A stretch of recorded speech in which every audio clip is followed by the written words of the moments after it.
Are you winning? Do you need help in your life or business? Could you use some inspiration, business strategies, and success principles? I'm Daniel Gomez, award-winning business coach, keynote speaker, and best-selling author. On the Daniel Gomez Inspire Show, we will help you create a successful life and elevate your business. Together, we will discover the keys that unlock your success and dreams.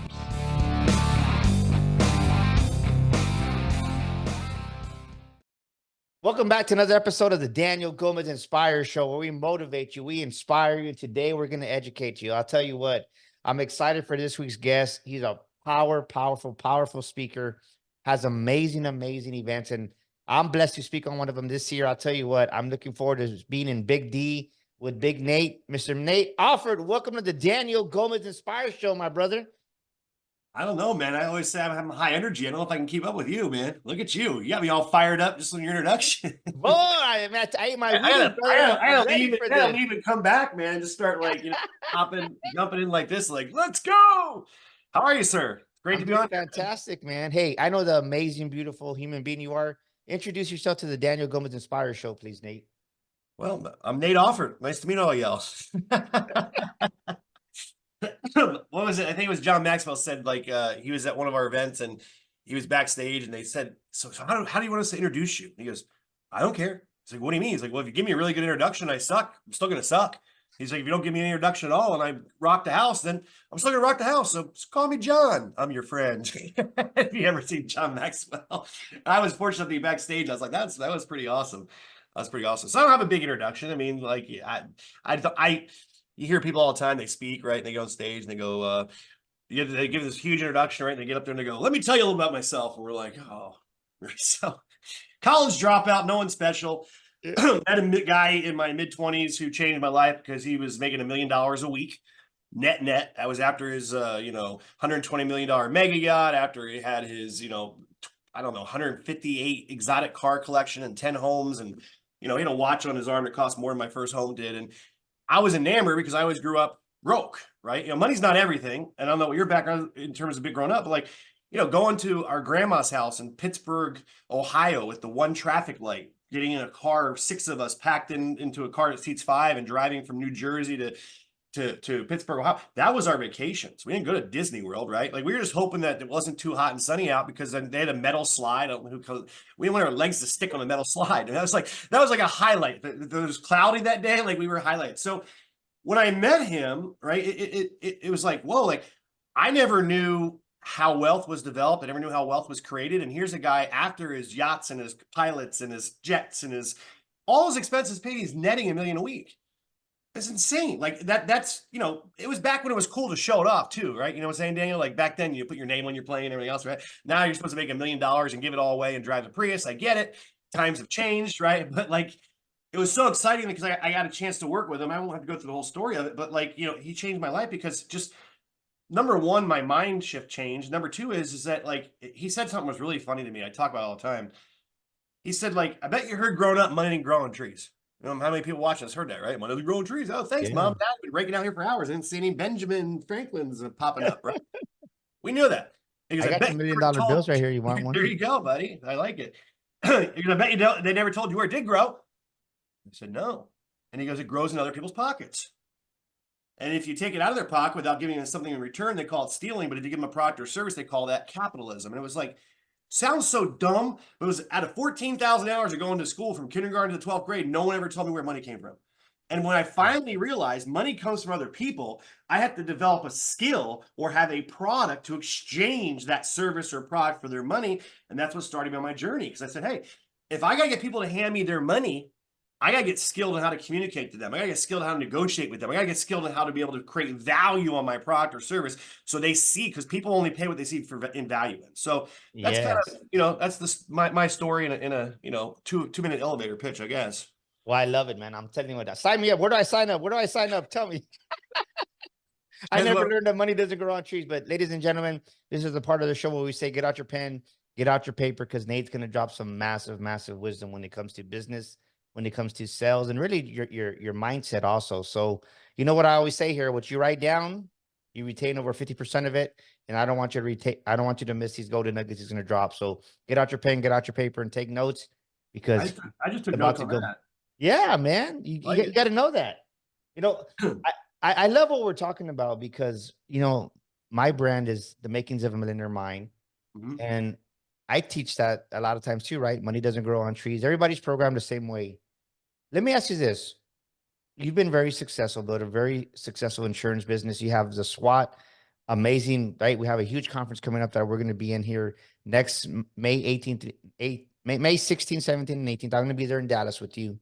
Yeah. In all seriousness, what are two? Strategic, just so you know, strategic wealth accumulation tactics was not some type of militia police organization or anything else. It was just Well, kind of a cool but name, you you know, learned the from your elite of mentor, the right? elite. No, strategic wealth accumulation tactics. So What were two or three things that you had to overcome?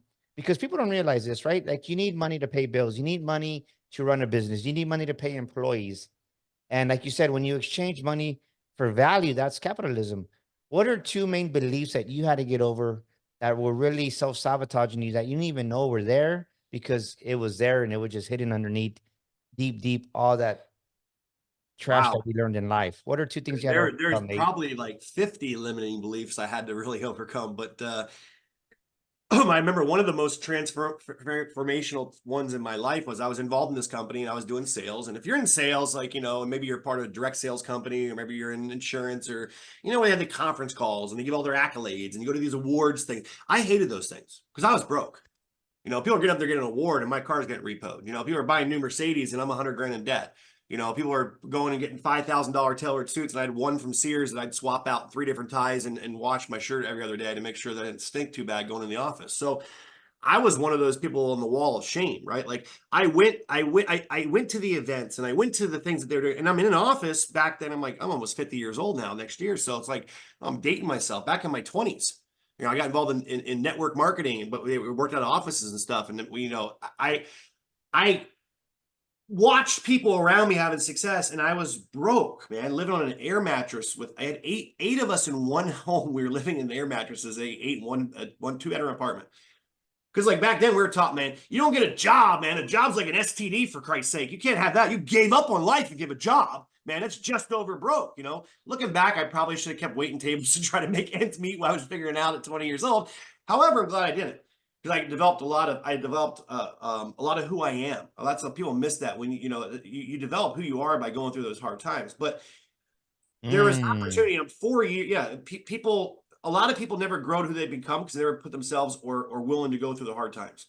I mean, I don't work out, obviously. I mean, I lost some weight, but I'm not a big workout guy. But if you talk to guys that work out all the time, you work out and you lift until your muscles can't lift anymore. It's like till you can't go anymore. You physically are like, I cannot go anymore. And when that muscle, I don't know the right terminology for it. That's the only way muscle grows, is when you yes. exhaust it to a point of where you do it, and then you do 10 more. Right. And so many people aren't willing to exhaust themselves to go to that pain to get the pleasure. And in the book Think and Grow Rich, which is right there behind me, which is my first book I got introduced to, Thoughts Are Things is the first chapter. But Napoleon Hill, if you don't know the story, Napoleon Hill was a 20-year-old kid hired by Andrew Carnegie, the first recorded billionaire, to study all the wealthy people: Charles Schwab, King Gillette, Henry Ford, all these people. And it says in the book, there's many principles that come by. One of the things he talked about, it said that all of their wealth, everyone's wealth that he interviewed, all the wealthy people on the planet, was in congruence, which how much hell they had to go through. The greater their Mm, poverty, the greater the disaster, the greater the things they had to do, the greater the challenges, the obstacles, the more hell they had to go through was equivalent to how much wealth they had. So my first thing I had to start realizing was that, you know what, failure breeds success. We've all read it in the books. It's one thing to read it, it's another thing to really embrace it. It's like, you know, yeah. I'm a Christian, right? I don't know if you believe in God. I think you do based on your book, obviously. You know, do it God's way. You talked about, you know, achieving a millionaire life so you don't, you know, self-destruct and decay yourself. I know that's the NIV version, Nate International version. Okay. I know it's not exact words, right? What you said. But hold up, I don't mean hold up, slow down, ladies and gentlemen.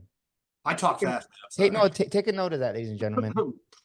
Your wealth, your success is congruent with the process of preparation, the pain that you go through, the adversity that you go through.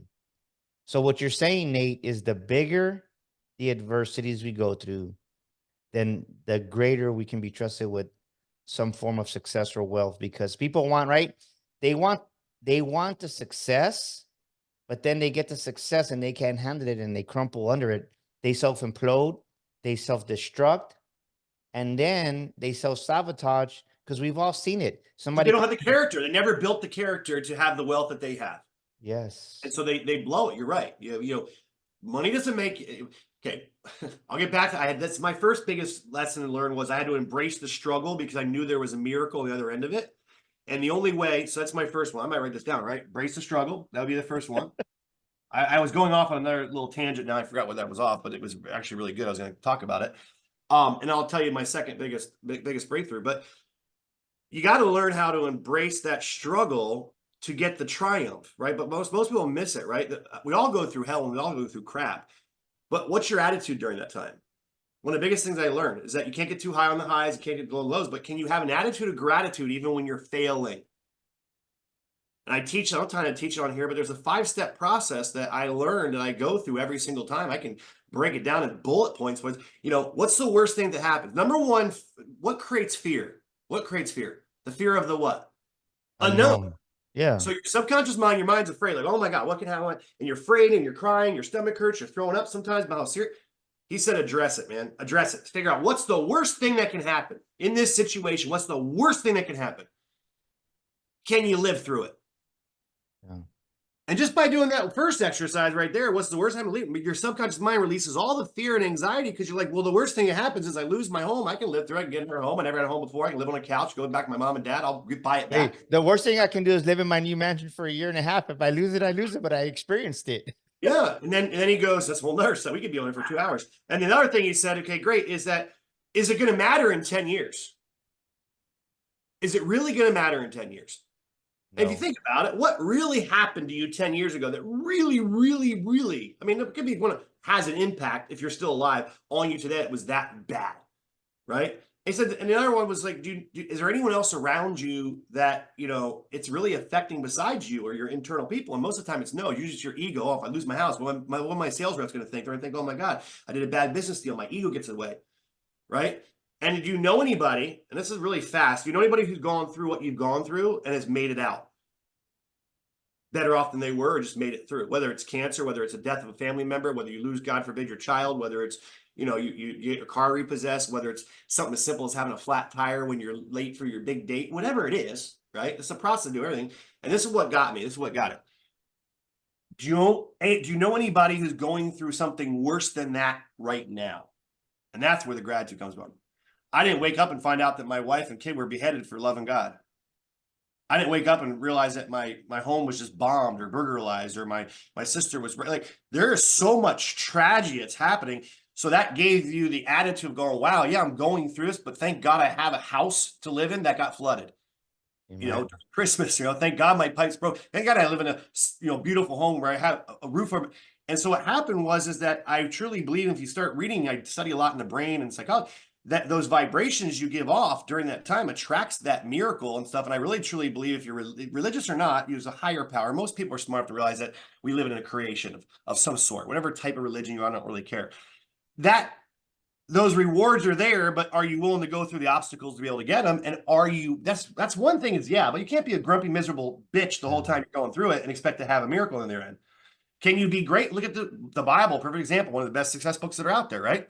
Talks about what happened to Job. We don't have to go through the story, right?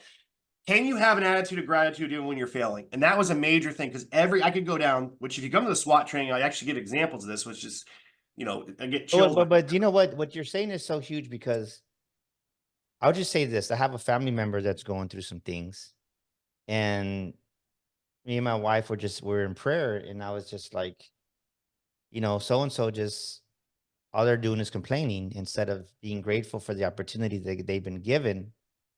And right, we all want that better career. We all want to go higher. But if you're complaining, it kills the gratitude state. Would you agree with that?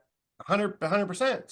So ladies and gentlemen, I want you to write this question down. Where right now are you killing your own gratitude based on what Nate is saying? Because all you're doing is complaining, and complaining. I want a better job, but you're not grateful for the job you have. You want a better car, but you're not washing your car and cleaning it out. You're not grateful for the car you've given. You want a new house, but then again, you have dishes inside your sink and you have weeds. Like that's one thing. My kids hate this word tidy, right? Because I'm like, hey, you got to tidy up the house. I use that. And I think I got that from Tidy Cat, just from seeing Tidy Cat from being in the commercials, right? But okay, let's tidy up the house. Like Yeah. I love my yard to look good because it's a gift from God. And right now we're going through some things, which is great because we're thinking bigger. Our vision is growing, but it's like I pull the weeds, we add soil to the house, we wash the dishes, and people they don't realize when you don't take care of what you have right now, how do we expect God to bless us with more? And that's what you're saying. It's like it's gratitude. Like it's just it's simple as gratitude. But if you're going to work and saying, "Man, I have to go to work," no, I get to go to work. I get to train my salespeople. I get to, and this is a big one right now, especially right now we're in tax season. Brad Lee just had an awesome reel, right? Because I I truly was just gonna say Brad Lee. That's hilarious. I wish I was just, but go ahead. yes, I say Brad Lee. he had an amazing reel today, and I say this right. You know what I told myself today? I said I am ridiculously happy that I get to pay my taxes this year in 2024. I am ridiculously happy, and yeah, that means we had a good year. Talk to us about that, Nate. Go ahead. I Keep my talking. goal, my goal is to pay $1 million a year in taxes. Because if you're paying $1 million a year, I'm getting close, but if you pay $1 million a year in taxes, you know you're doing something right. You know, um, it's funny you talked about because Brad Lee said, you know, I have a relationship with Brad Lee. He's an awesome individual. We were just on the phone. I got a chance to do his national call for Real Financial the other day, but like he did I don't get on social media that much, but people send me stuff and I'll look at it. Or if I do get on, I'm not a scroller. I'll go to some people like you or Coach Bird or Brad Lee or, you know, who are all these top, I'll go look at their real, I want to be inspired. You know, I want to hear Patrick Bet David talk about something. I want to hear, I don't want to keep naming names, but you know what I'm talking about. I'm not doing Yeah. this. I got caught on TikTok one time doing that. 4 hours later, I didn't know if the earth was round or flat, or, you know, the pyramids were created by aliens, or, you know, I didn't know what to go. I was like, I'm so confused. Carrots are good for the eyes and they make you go blind. It's like, oh God, get me out of here. Stop. Right. But he said something, right?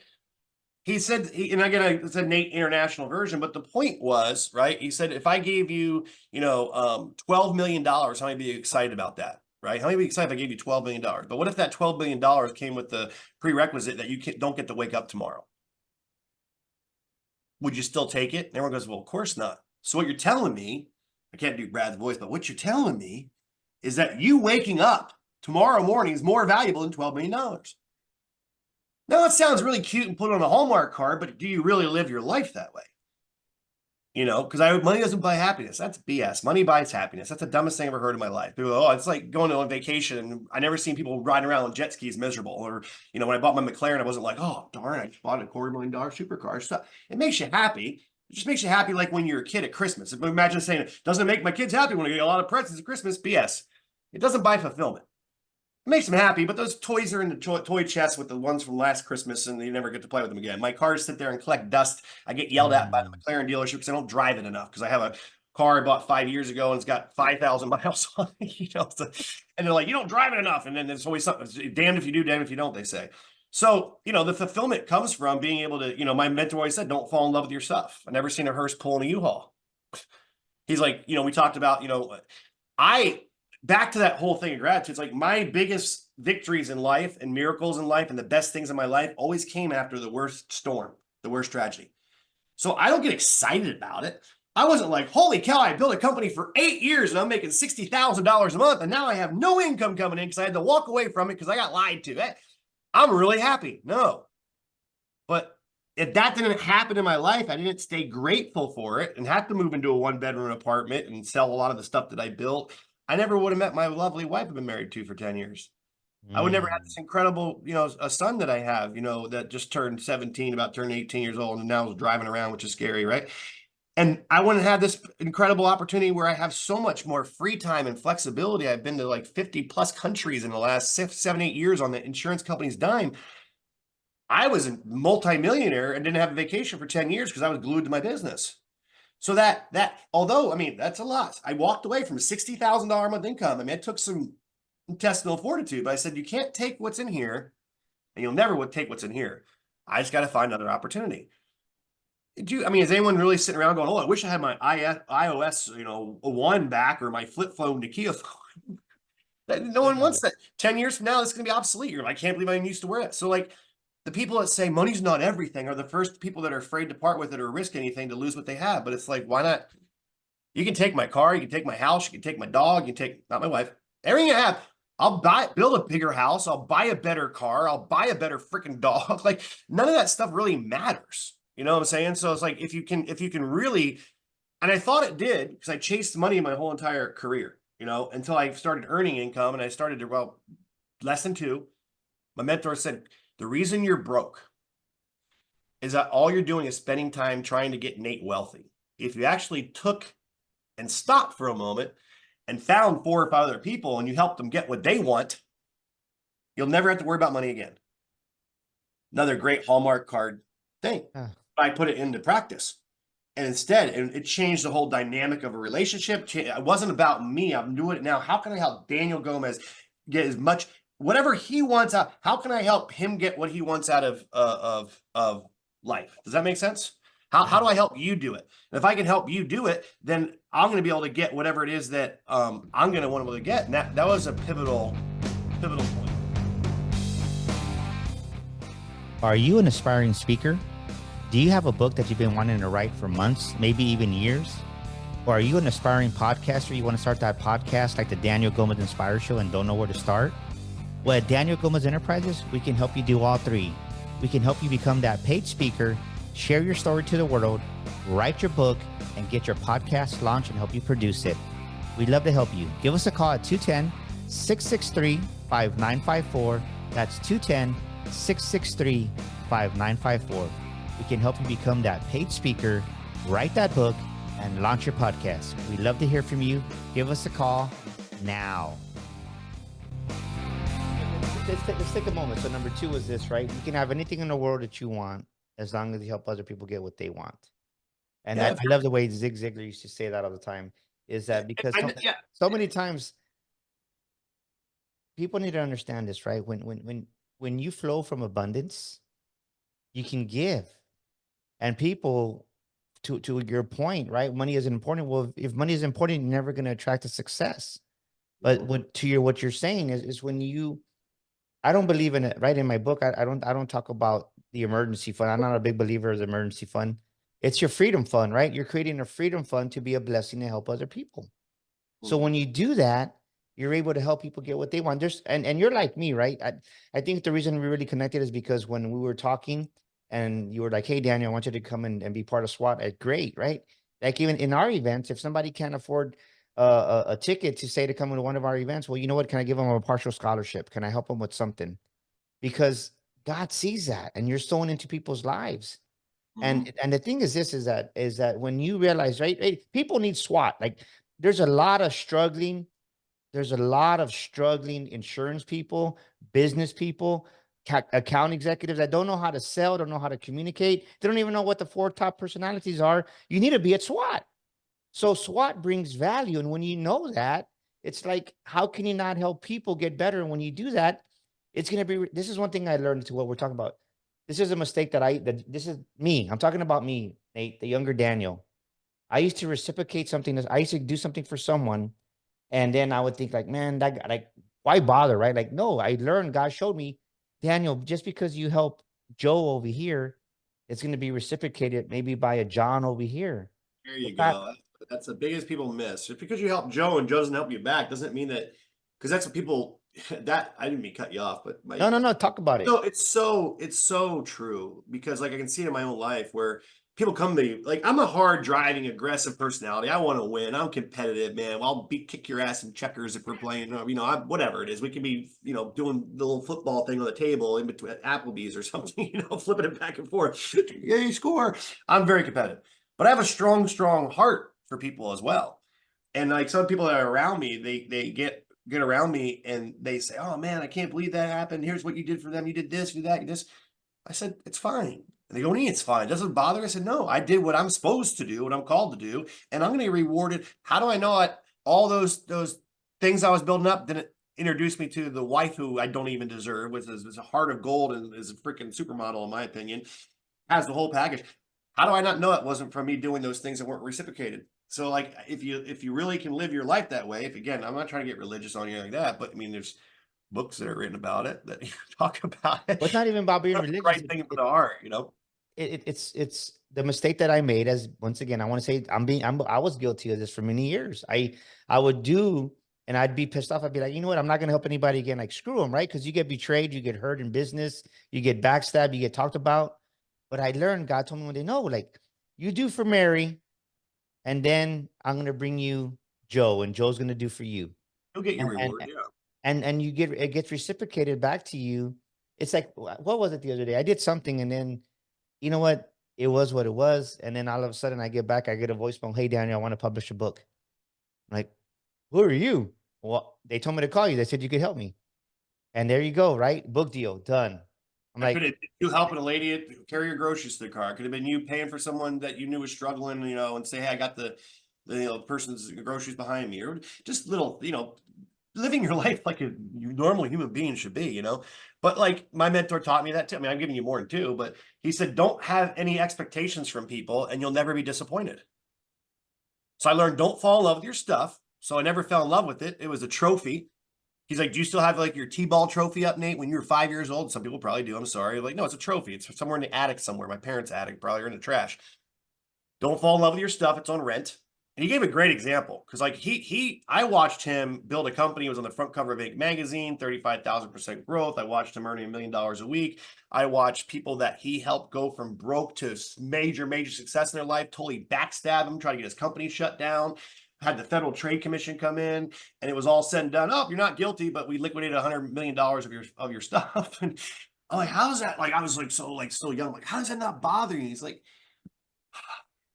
did I not tell you not to ever fall in love with your stuff, Nate? I said, yeah. He goes, well, you ever been on a really nice vacation, like where you show up and, you pull up and you get, walk up and they're handing you martinis or, margaritas, and you have a little button that you have and you push a button and this butler will come no matter where you are in the resort. No, I've never actually been on a vacation like that. I didn't understand what the hell he's talking about, right? He's like, well, just pretend. And he's going through this lavish vacation, right? And you're sitting in the middle of the ocean and you're catching your lobster. He's going through on and on. He was really good at making you visualize. And he goes, vacation's done, it's over. You get on your airplane, you're flying home. What are you doing? A, are you sitting there crying and whining? Oh my God, I can't believe I just had the most incredible vacation of my life. Or are you happy and excited and we're grateful for that incredible moment you were able to experience that most people will never experience in their life? He's like, are you doing one or are you doing two? I said, well, I'm doing two. He's like, only an idiot would do number one.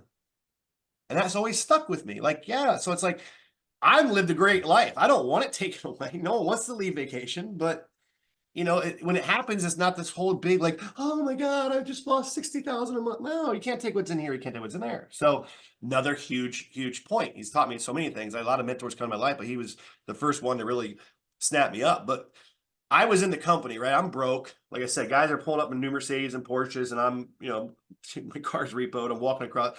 I was living in this apartment here. The office was across the street here and there was a TGI Fridays there. And I'd hit the TGI Fridays at happy hour because you could I get like 4 or 5 appetizers for like $10, and that would be the only thing I would eat. The rest would be ramen noodles.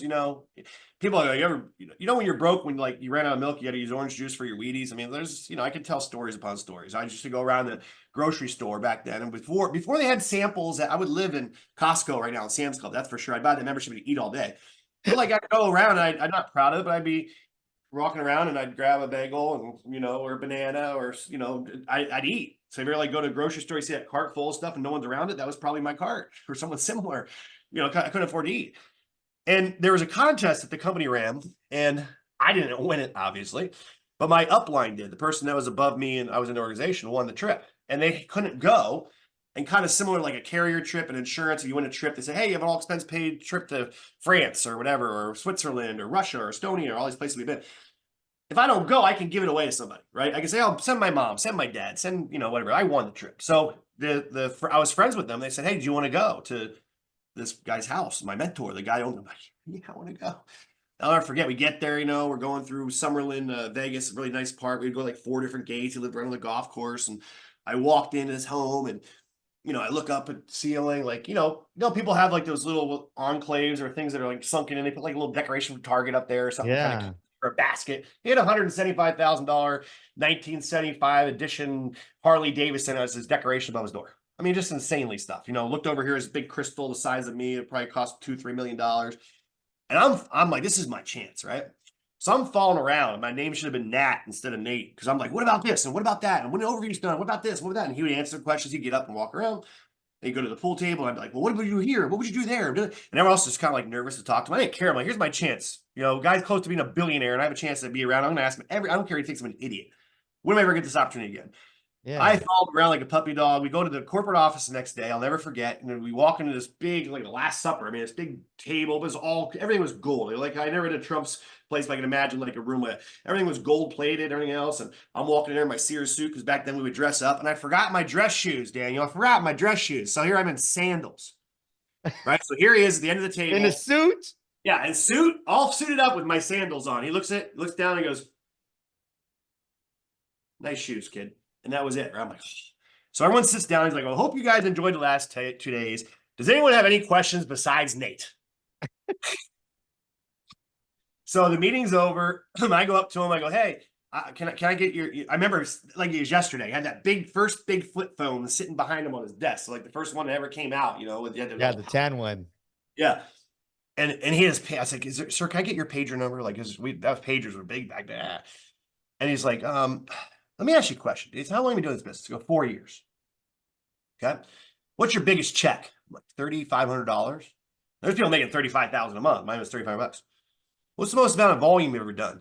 I said, 17,000, sir, which was horrific in the company. People were doing that the first month, and it came up 4 years later. It's the most I'd done. He's like, you did 25,000 next month. I'll give you my pager number. And he walks out of the room. And my brain was pissed. I'm like, you don't understand, man. I need your help. Like, I don't know how to do it, or I would do it. What's amazing enough, you probably know how the story ends. Guess how much volume I did that month? 25,000. 35,000. Doubled it. Same product, same comp plan, same stupid sandals with my same one suit, same no car, same air mattress, same apartment, same trips to Fridays. And it wasn't because this was huge for me. So many people miss this. People don't work for desire to gain. They work for fear of loss. They have fear. And I could go on a 3-hour training on this. I wanted success. I wanted to be a director. I wanted to be able to do this, but I never had a reason big enough that was going to cost me if I didn't. I see people all the time in insurance. Well, why are you doing this, Daniel? I'm doing it for my kids. No, you're not. You want to be broke. Kids aren't a motivator. If you're doing it for your kids, you want to be broke. Now, if I stole your kids, and you came home and got a little ding on your Facebook, and you pulled it up and you had your 2 kids and you watched me put black hoods on them, I go, hey, if you don't do 30,000 in sales in the next 2 weeks, your kids are dead. Now, I hate that example, but I don't think you're going to be like, oh, well, you know, sorry, Alex, Michelle, my kids' names, right? Just, it's a bad timing right now, you know? It's like, golly, I have my sciatics acting up, you know? I just pulled my back, you know, and it's really busy. You're going to find a way to make it happen. It doesn't, I didn't worry about the scripts anymore. I didn't worry about, so I thought, I needed all this stuff to make me become successful. And we sit around and wait, and you have it all there. You just don't have a big enough reason why that you're going to lose. And I was a millionaire, okay? A millionaire in a year and a half later after that day. That was one of the biggest trade. I realized, whoa, quit. You're going to develop your skills and get better by doing instead of sitting around thinking you're doing. And there's a difference between activity and productivity. I was very actively doing nothing. I was very productively producing very little. And all of a sudden, I stopped focusing on the activity and stopped worrying about all the knowledge I didn't need to have. And, oh, was it in this book, or is it that person, or is it this training, or I'll go here, and just went to work. And I made those extra phone calls, and I made those extra dials, and I talked to people I know I want to talk to. So I'm like, if I don't do this, I have an opportunity in a lifetime to have this guy's number. And he lives down, that was the coolest thing. We disconnected for a while, and we met up, and I found out we go to this, we go to the same golf, we were members of the same golf club. I just don't ever get to golf. He lives a mile down the street from my house right now. It was the first time, I get chills on my arms, the first time last year we did a mastermind with him when I reconnected with some of my people in my insurance business, and he got to come to my house. It was like such a really cool feel. Like, he knew me when I was broke, Daniel. I had no car. I was living on an air mattress, and we got to pull up together in our McLarens at the country club. You know, I got to walk him through my $1 million home with I was at the training when I was 20, and we were going to do this at S.W.A.T. We do what's called a blueprint of your life. And most people put more time and energy picking out a birthday present or planning a surprise party or planning a vacation than they ever do their life. Think about how much time people put into where are we going to stay, what's the flights, when we coming home, where are we going to eat, what's some good things to do. They spend all this time planning this vacation. But how many people really take the time to plan their life? And so we had a session that we do at the S.W.A.T, which is life-changing for me again, where we walk you through a 20-year plan. Where are you going to be in the next 20 years, 10 years, 5 years? And you're able to map it out. And then we're able to put actionable steps on how do you achieve that. And it's really awesome because we do it. We've been doing it every year now. I used to do it once a year. And it's great to hear the stories where they'll come up and he'll go around the room and they'll say, here's what I wrote in my journal of what I'm going to do. Here's my daily actionable steps. And here's what I achieved. Hey, I got that Rolex I wanted. Hey, I got that relationship I wanted. Hey, I just lost 80 pounds. And there's a method to it. Just like you have a GPS. You go, I want to go here. But most people have no clue where they're going. Can you imagine? You get on an airplane and you go, you bought a ticket to go to Dallas, Texas for the event, and he gets on there. It always sounds like they swallowed the microphone, right? Attention, welcome passengers. We're on flight 2222. We really have no idea where we're going. However, we hope you're happy when you get there. So that's a great question to ask the audience right now. Would you ring the bell? No, but would you ring the bell? Like use that call attendant button? Hey, I got to phone the Dallas. I got a flight to Dallas. But no one ever taught me that too. So, but the point is, I come back to this question. I'm sitting there at 20 years old and I'm drawing out my dream home. And I have when you come to S.W.A.T, I show you this picture and you see it when I was 20 and now I bought it when I was like 45. It looked like I saw the house when I drew it. I had the circle driveway with the fountain, the pillars on the inside and out, stucco with palm tree. And it gives Cody chills still. I'm like, we can go a whole other segment on that. It wasn't, it's not this mystical. It's like, we can explain how that works, but it was in my subconscious mind and I knew actionable steps to do it. And so it was the coolest feeling in the world to be able to walk him into my home that he helped me achieve when I was 20 years old and I'm living in the home. I should have done it faster. I was the only thing I'm pissed off about, but you had a question for the audience. We didn't want to cut you off. I think we went past 20 minutes. I told you we were going to go past 20 minutes, bro. No one's going to watch. We're good. No one's going to want to watch this marathon. They're going to be like, this is good stuff. But so ladies and gentlemen, ask yourself this question. Get out your pen and paper and write this down. Where in my life am I wandering? Where in my life am I wandering? Not wondering, wandering. You're wandering, lost. You could be wondering why you're wandering, wondering why you're wandering. And it's like, right, you're wandering and you're going around the same circle over and over. You're going here and you're lost, right? Because Nate just gave you the trip. You don't have a GPS. If you're here, if you're at A and you want to go to B, how do you get to B? If you don't have a GPS system set up, how are you going to get there? So ask yourself this question. Where in my life am I wandering? Where in my business am I wandering? Maybe your revenue's stuck and you haven't grown. Why haven't you grown? Because you're wandering. You don't have a point. You just said, well, I want to make more money. Well, what is more money to you? Like what I did, I challenged myself last year. I put Daniel Gomez Enterprises is generating $4.2 million in 2024. How that's going to happen? I don't know. And then I met Nate. And then I met you. But I read that to myself. And even though I don't know the how, people want to know the how. Don't worry about the how. Like give yourself a destination point. Wake up every day, show up. We're here doing this show. And let's be honest, Nate, right? It's like we had this show planned earlier in the day and right, we're both busy, but you said, you know what, we're going to get the show done. And we found a way. And even though it's later than we wanted to. Oh, you give me such grace. Okay, so we have a show plan, and I text him at 4:30. No. But the point is this. The point is this: is that winners show up. Yeah. Winners show up when you don't feel like it. Champions show up when you're tired. Yep. Let me start again. Winners show up when you don't feel like it. Right? Everything you want is on the other side of I don't feel like it. Your new house is on the other side of I don't feel like it. Your $1 million revenue is on the other side. I don't feel like it. Your new car is on the other side. I don't feel like it. If you're letting I don't feel like it be bigger than you, you're losing. Listen to what Nate's telling you, ladies and gentlemen. No, you're 100%. He's being joking, right? He's talking about, look, and I never even been in this house. Look, what do winners do? They write their stuff down. My affirmations that you're talking about, I have a whole stack right here. It's one of the exercises we do where it's mental, physical, spiritual, social, financial. Your brain's a computer, and I hack it every morning. Listen, right? I love the impact I had with 500 plus agents of S.W.A.T. May 16th. The lives we changed at the event's incredible. Every morning when I wake up in the morning, 3 or 4 times a day, I read through it. So I take my 3 or 4 most important ones I'm really focusing on. I read them 3 or 4 times a day, and all the other ones I read before I go to bed and when I wake up in the morning. My wife's mad at me because like I learned point 8, okay? I learned that your brain's a computer and you don't have a delete button, unfortunately. Right? And we talk about this as S.W.A.T in the beginning. They've proven now when you're in the womb of your mother's stomach, you're being programmed. Your subconscious mind is learning. Yes. Fights, whatever's happening around, you're unconscious and your brain's being programmed and your belief system is being formulated. For the first 4 or 5 years of your life, you're unconsciously thinking about anything. You're just absorbing and absorbing. So if you think of maybe you had the perfect life and the perfect home and the perfect parents, the perfect relationship, very few people did. I mean, Cody Askins, I mean, I know why he's such an incredible person because he had a great family growing up. Not all of us did, right? I love my mom and dad. I'm not saying that, but we're all defective as humans. I mean, that's in the Bible too. So we have all this bad programming, right? And then I watch people continue to shove crap and junk into their computer. It's like, I don't know why I'm broke. I don't know why I can't have a successful relationship. I don't know why I'm the Well, first of all, it's not your fault because you got screwed for your first, 18 years of your life getting bad programming.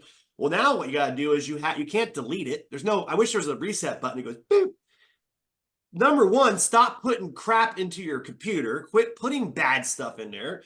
Watch, I mean, big time, my mentor told me, why are you watching the news? What's so, what, the weather, if it rains tomorrow, you're not going to get up. I mean, maybe if it's a hurricane or something, like what's positive? Name 2 or 3 things positive that you get even out of watching the news. Here's where I grew up. And I thought, man, now I understand why I'm such a negative, fault-finding, pathetic, broke person. Because every night at dinner, 6:30 at night, we'd sit down as a family and no one talked because Walter Cronkite was on right there at CBS or ABC News, and we watched the world go to hell every single night for a half hour while we ate dinner. Yeah. Night after night. And God forbid my dad had something to do because he would tape it. When the VHS tape, I was excited. Then we'd all sit around and he'd tape it while we ate dinner, or we'd watch it while we ate dinner on VHS tape. I'd get in his car. I'm from Jersey. KYW News Radio 1060. 3 men were shot to death down the hall. I mean, wow, I was messed up. I remember in my first seminar, you go to one of those brainwashing seminars? Like, yeah, I sure did, man. He got a rotor-reader in that thing, man. I need to get, my brain wasn't dirty when he washed. So I learned that I can't delete it, so I have to reprogram it. Yes. I have to reprogram my subconscious mind to think differently than what it was because it has a bunch of bad habits and it has a bunch of stuff. And I'm weak and I'm a human. I'm of the flesh. I got to be constantly putting in what I want my body. It's gas in my Ferrari. I don't ever pull up to the gas station and go, oh, hell, I'll put the diesel in my McLaren today because it's $2 cheaper. No, or whatever it is. No, it takes premium gas. Are you a premium producer? When you're a premium producer, you can't be living on junk. If you're a bodybuilder, you can't. I mean, I get so upset. Success is so freaking easy, and I missed it for so many years. Yeah. If you go to the gym and you hire somebody who's not 400 pounds that gives you eating advice, who actually is lifted and looks the way you want, if you just follow the plan and be disciplined, consistent to do what they tell you to do, you'll hit this result. So let me ask you this. No, it's the same thing with success. But there's a reason they don't do it. I know. There's several reasons why they don't do it. Well, this is what I talk about a lot too, because they undervalue themselves. I was scared of success. And when you undervalue yourself, you don't feel you're worthy. I didn't think I was worthy. You don't 100%. Feel you're deserving of it. Didn't think I was deserving of it. And you don't rise to your level of skill set and knowledge. We all fall to the level we believe we deserve. Mm-hmm. And most people don't believe they deserve the millionaire lifestyle. They don't believe that they deserve to be blessed and highly favored. Why is that, you think, Nate? I just told you why. It's our upbringing, family, friends, TV, society, school, crabs in the bucket. Every time you try to succeed, like there's so many things. We're born to win and we're conditioned to lose. We're born to win and conditioned to lose. And our whole life, and it's not intentional. When you start doing something and you go out on your own, you need to get a real job, or you need to go back and get your dream. They care about you and they're trying to tell you what they know, but they don't know because they're not wealthy. And not abundance. I mean, wealth, right? Let's talk about financial independence. Having enough money to pay your bills, whether you work or not. That's it. Having enough money passively coming in to pay your basic necessities, whether you work or not, is financial independence. It doesn't say having a yacht parked out on the, by the port over there in Miami, Florida. It doesn't say having $1 million home. It says having enough passive income coming in to pay your basic necessities, whether you work or not. And that could be $5,000 a month. Robert Kiyosaki talks maybe $3,000 a month, $10,000 a month, right? So then you get that wealth out of the way and you're financially independent, which today's age, I mean, I don't mean to be mean, but if you're broke today, there's something wrong with you. I mean, you could go take YouTube courses and figure out how to make money. I mean, it's like there's so much information that's out there. And it's not about knowing the information. It's about the same reason I struggled for so many years. It was the first time I met someone in my life who thought I was worthy, who thought that I deserved it. I never thought I deserved the success. I wanted it. So people go, oh, that's not true. No, my subconscious mind was programmed that I wasn't good enough. My subconscious mind was programmed I don't deserve it. My subconscious mind was, if you want something done right, do it yourself. My subconscious mind, all that stuff was running it. If you actually study the mind, which I do these calls on Thursday night, these free. Wait up. Let's retract. You said something that was huge for business owners. And this is what the problem is. If you want something done right, do it yourself. Yeah. Everybody knows that. It's like what you said. What did you say earlier? Money doesn't grow on trees. That's just the way it is. The early bird gets the worm. Yeah. If you want something done right, do it yourself. Yeah. And we never build a team, and we wonder why. Other people's efforts is a key phrase. So I do these calls. This is not a plug. You don't need to join them. But I do these sales calls on Thursday night, and I really I teach people the stuff I learned about the brain and how we make decisions and how to get past that, crocodile, brain that's always protected like a goalie and get into the actual midbrain and the, neocortex and how they make decisions and how people make decisions emotionally and back up a lot. And I do all this stuff, but if you really understand how the brain, they've proven it now that 90%, think about this. Maybe this could help change someone's life here because it changed mine. 95, I think it was 90. Let's just call it 90. I want to over exaggerate. 90% of every function, activity, and decision you make is done by your subconscious mind. 90%. Say that again. 90% of every activity. I've been breathing this whole time. I've been thinking about it. How many times have I blinked? How many times have I my muscle? 90% of everything from your activity, your bodily functions, what decisions you make, whether you think so or not. We all think we're so special. We're so smart and control. I do these calls and I start showing examples and people are like, okay, I'm not. Because I go, it's not. It's really funny. Really dumb little simple examples I show and they go, everyone gets them wrong. Like, oh crap. I'm like, no, it's your subconscious mind's working, not your brain. You think you're consciously answering these questions, but you're not, And so if you know that, why wouldn't it, when I really realized that, I'm like going, holy cow, I get to cheat.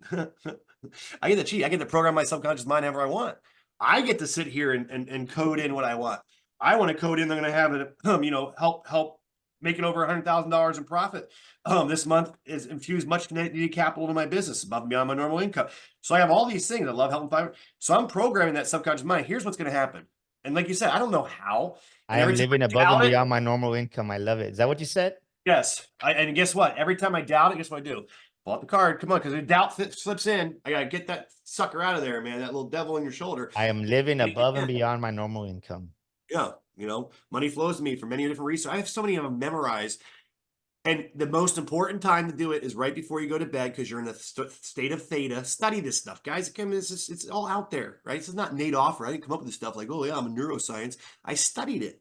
And when you're in that transition between right before you fall asleep and when you actually sleep, and you're in that theta, I think it's going to call it theta stage. Whatever stage you're supposed to be in, right? Theta, Theta. Yeah. That's when your brain's the most programmable and right when you wake up. I literally, my wife gets mad because she can't do this because I can do it. I literally have things on my phone and I try, I'm not perfect. There's a night or two I miss. I'm so tired, but like as soon as I go to bed, I can pull it up here. And I pop it up on my phone and I have like little hour segments and stuff. I was just using my Dropbox for something else. And I'll either put an earpiece in or I won't put an earpiece in, but I can pull it right up. I just type in sleep and I'll put it on there. It'll pull it up. I hit the button. All it is music and affirmations talking to me as I fall asleep. So the last thing that goes in my head, you are worthy. You have one of the best relationships. You attract money in your life very easily. You're full of gratitude. People go, that's so dumb.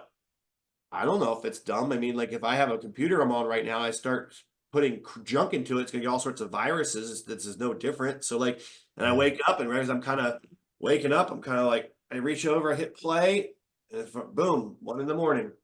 You're this, you're Did that. you record that or somebody else recorded that? No, I found them online. I Send haven't. me that one. Send me that saying I that. have I have a whole like treasure trove of them, and you can go find them online. Pop it. I mean, I don't care. It's any positive, but But this is no wonder we think alike, brother. I do the same thing. I record one every month actually. and you play it when you fall asleep. I listen to it in the morning for the first 20 minutes.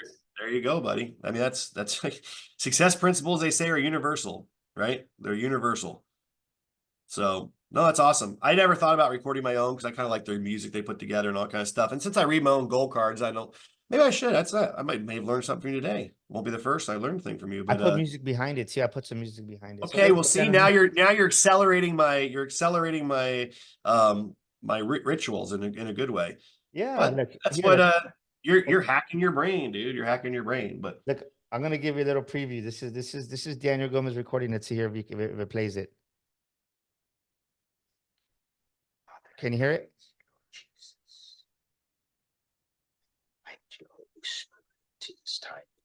no, it sounds like Poltergeist, where like they're like,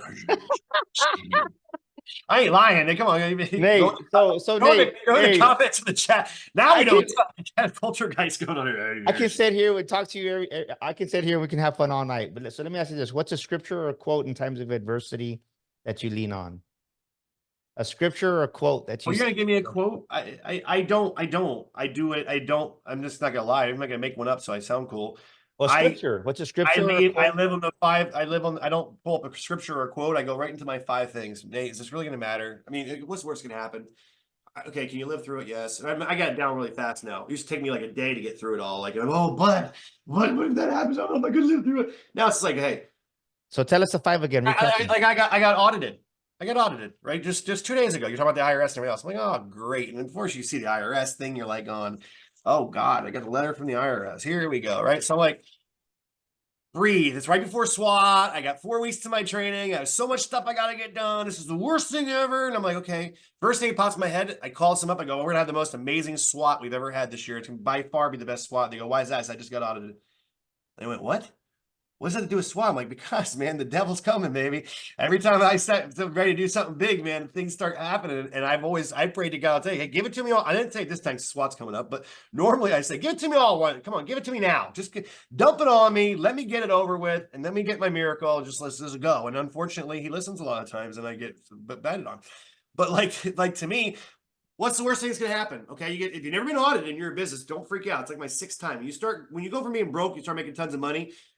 They keep wanting to audit you by randomly. They pulled me up 6 times in the last 15 years. It's hilarious, right? And randomly they pulled up a friend of mine 7 years in a row. Doesn't really matter. It just means you have a really good accountant. You know, what's the worst that happens? My accountant messed up and I have to pay money. Can I live through that? Yes. I mean, that one's done. So like, why am I spending my time worrying? So I wish I had a quote or a verse that just goes through my mind really fast. Maybe you can give me a quote or a verse that you use through adversity, but I just have a full belief system that. Well, tell us the 5 steps. Tell us the 5 steps of belief system. The full belief system is that immediately when things bad happen, my internal brain goes, boom, and S.W.A.T's coming up, right? And first thing I did, I call. You never ask Lori when you see her at training. I said, we're going to have an awesome S.W.A.T today. And she goes, this year. I said, this is going to be the best one we've ever had. Why is that? I go, because I just got audited. And she goes, I don't understand. Why is that? I'm like, because maybe the greater the hell, the greater the heaven. She goes, oh, yeah. What's the worst that could happen relieves your fear and worry and anxiety? Well, that doesn't work. What makes most people never live, they want to run from what's going to worst thing to happen. They don't actually embrace it. So then your mind's always worrying and anxious about, because that's the last thing you want. Well, I get to trick my mind. Worst thing that happens is I get audited and I owe them $100,000. Or it could be $1 million. Right? I'm paying much in taxes, so let's say it's not. Double the amount of money I owe. Okay. Can I live through it? Yeah, I can live through it. So now I just ease the anxiety, fear, and worry, because my brain just said, you can make it through if the worst thing that happens. You see what I'm doing here? Like I bought my new home when I was ready to lose my other one. I could tell the whole story of S.W.A.T, but it's like, what's the worst thing that happens? I go live in an apartment. So what? Is it going to matter in 10 years? So the next one is, what's the worst thing that happened? Can you live through it? Is it going to matter in 10 years? Is it really going to matter in 10 years? Well, actually, no, I'm sorry. Third one is, doesn't really matter the order, except the last two order one. What's the worst thing that can happen? Can I live through it? Does it really affect, this helps get your ego out of the way. Does it really affect anyone around me besides myself or my loved ones? And my wife doesn't care if we live in an apartment. So like, that's all ego. It doesn't affect you. If I go bankrupt and I have to move out of my house and sell my home, is how are you affected? Zero. But if it's me, so is it really affecting all these other people that you're worried about? So you quit worrying about what other people think anymore because it's only affecting you. Because is it going to matter in 10 years? Hell no. Do you know anybody else who's gone through what you are going through that's made it out on the other side as good, if not better? Yeah. And then the big one for the gratitude is is there anyone you know is going through anything worse? Yeah. One of my biggest tragedies in my life happened that turned into the biggest miracle. And at the time, 2 weeks earlier, my friend was one of my best business partners, one of my really good friends, was diagnosed with stage 4 cancer. So that was an easy one to get over. Mine was materialistic based, money based, things based. And I'm sitting there going, man, I didn't go to the doctor. Man, I'm grateful to have the health that I have. You know, it just changes your whole demeanor as individual. And then you're able to 97% of the shit you worry about, pardon the French, sorry, you have no control over. And the 3% you do, the time you find out you have control over that 3%, it's too late. That's another 9 points my mentor taught me. I learned a lot from my mentor, right? Yeah. So why worry? Like, just Yes. if you're a Christian, it's the worst, the death. Okay, great. So what's going to happen? I could die. Well, I get to go to heaven, so I'm not worried about that neither. So like, it means, again, if you're a Christian, man, you got it set, right? Because you can't go down that whole line of whatever it is. Well, what's the worst that happen? I could die. Yes. Yeah, I'll be at the pearly gates. I'll be living through that. Well, it's time to land the plane, my brother. How does somebody get a hold of Nate Auger? How do we get a hold of you, man? Somebody wants to connect with you. How do we do that? Flash up my stuff. If you see me on social media, someone else is putting up there. My cell number is 979. Never mind. I'm no one important. But you can find me under, I think, a S.W.A.T training or SWAT_training. I think on Instagram, or Nate Auffort, my name, because no one else has it, which is cool. So you can find me on Facebook, Instagram. I think I have TikTok now, whatever. I don't know. You have to if somebody wants to go to the SWAT conference, how do they get a ticket to that? Can you put a link up there on there? SWATtraining.info/events. So it's SWAT, S.W.A.T training. I should have told me I've been prepared with this stuff. SWATtraining.info/events. And we'll have all this in the show notes, ladies and gentlemen, so that way you can get. I'll give you my I think I'm big time now. I think Sarah told me I have a link tree now. Woo! Let's go. I'm not sure what a link tree is, but I have one. Well, thank you for joining us here today, man. What so many nuggets taken away, ladies and gentlemen. And on a serious note, I'm going to be up there in Dallas. Me and my team will be driving up there because it's 4.5 hours away. So we'll be spending the day with Nate and some other amazing rock stars. And we're going to be there May 16th, 17th, 18th in Dallas, Texas. The SWAT conference. You want to be there. You want to attend. You don't want to miss it. 3 days of just immense training. Just think about what Nate just said. And Nate, we're going to definitely plug that for you and be there for you. So we want you to know that we're going to definitely help you to promote this conference. I'm honored to be one of the speakers there. And ladies and gentlemen, if you're stuck in life, if you're stuck in business. They're ready to announce you. They said, ladies and gentlemen, here is my son. Hey, Lakers. I was over here going, no. I'm like, who cares? Everyone works from home now. You can see my dog and my son now.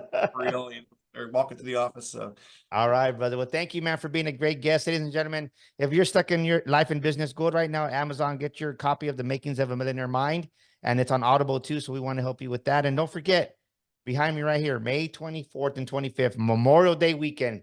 Come celebrate with us here in San Antonio. We got several multimillionaires going to come in and teach the boot camp with me. You're not going to miss this. You don't want to miss this because it's going to change your life. It's going to change your business. The Makings of a Millionaire Mind Boot Camp. We want to see you here in San Antonio. Give me a call if you want to get a ticket for that at 210-663-5954. So many lives have been changed at our boot camp. Until next week with another amazing guest at on the Daniel Gomez Inspire Show. We'll see you next week, everybody. Thank you, Nate, once again. God bless you, everybody. This is Daniel Gomez Inspires, and thank you for listening to our show today. Please share this episode with a friend, leave us a review, and subscribe to our show. And for listening to our show today, I want to give you a free gift I want to invite you to our Millionaire Mind community. Text the word millionaire, that's millionaire, to 210-942-5059. Yes, join our community today and receive millionaire affirmations, inspirational quotes on a weekly basis. That's 210-942-5059. Text the word millionaire today and join our community. And once again, thank you for listening to our show.